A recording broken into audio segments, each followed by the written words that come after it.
It's not your fault I don't have a clue how to make it through a job interview without sounding like an idiot. You're not an idiot. And you're not responsible for my unemployment. Well, I feel bad anyway, he responded as he pulled into traffic. I mean it, Sarah. I'm really sorry. Of course he felt sorry. So did she. But feeling sorry didn't make her any less unemployed. Apparently, neither did working her tail off to graduate with a great GPA and sacrificing every other available moment to part-time jobs and internships to gain work experience. Even the years she had invested in her last job apparently did her more harm than good. Potential employers took one look at her resume, noted all the accounting experience, and refused to consider her for any other kind of work. Sometimes Sarah thought back to those first years after college and wondered how she and Matt ever could have been so hopeful, so optimistic. Of course, their prospects had seemed brighter then, colored by newlywed joy and professional naivete. Then the newness faded from her job as a cost accountant for a local convenience store chain, and the days began to follow each other in an unrelenting cycle of tedium. Matt enjoyed his job working on the Penn State campus, but just after he had been promoted to shift supervisor, the state legislature slashed the university's budget. College officials decided that they could do without new landscaping more easily than library books and faculty salaries, so Matt and many of his co-workers found themselves out of work. They soon learned that open positions were hard to come by in a medium-sized college town in the middle of Pennsylvania. Matt couldn't find anything permanent, only occasional landscaping jobs for some of his former agricultural science professors. One by one, his former co-workers found jobs in other towns, sometimes in other states. But Matt was determined to find something in State College, the town where he and Sarah had met, where they had married, and where one day they hoped to raise children.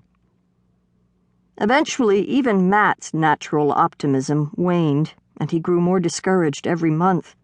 Soon, Sarah found herself slinking off to work every morning, wondering if she should be doing something more to help him find a job, and fearing that if she did get more involved, he'd think she doubted his ability to find a job on his own. As time passed, the sharpness of her worries dulled, but they never completely faded.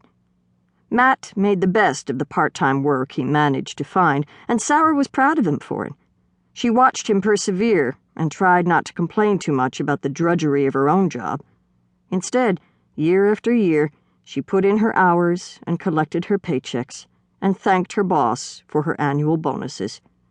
She knew she should be grateful, but in her heart, she felt something was missing. One December, as she and Matt decorated their Christmas tree, Sarah counted the number of Christmases they had spent in that apartment. "Has it been that many?" Matt asked. His eyes grew sad. "I thought we'd have a house of our own by now." Sarah placed another ornament on a high branch and thought quickly, "Lots of people wait much longer than this before they buy a house. Besides, I like it here." "So many years in this apartment, and too much of that time without steady work." "So many years of bean counting. It's amazing my brain hasn't melted into mush." Matt tried to grin. "Maybe we're just having a midlife crisis." "Speak for yourself. I don't think I've hit midlife just yet." "You know what I mean. Wouldn't it be nice to get a fresh start, knowing now what we didn't know then?" She reached out for his hand and squeezed it to show him she understood. A few weeks later, a group of their friends gathered at their tiny apartment on College Avenue to welcome the new year.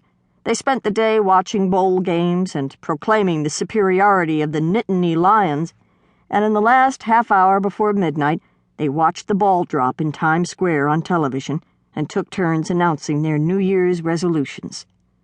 Everyone burst out laughing when Sarah resolved to take the CPA exam so she could go into business for herself. They quite rightly noted that a CPA's life wasn't much of a departure from the work she already knew and despised. She saw their point, but any change, however slight, would be a relief. Then Matt stood.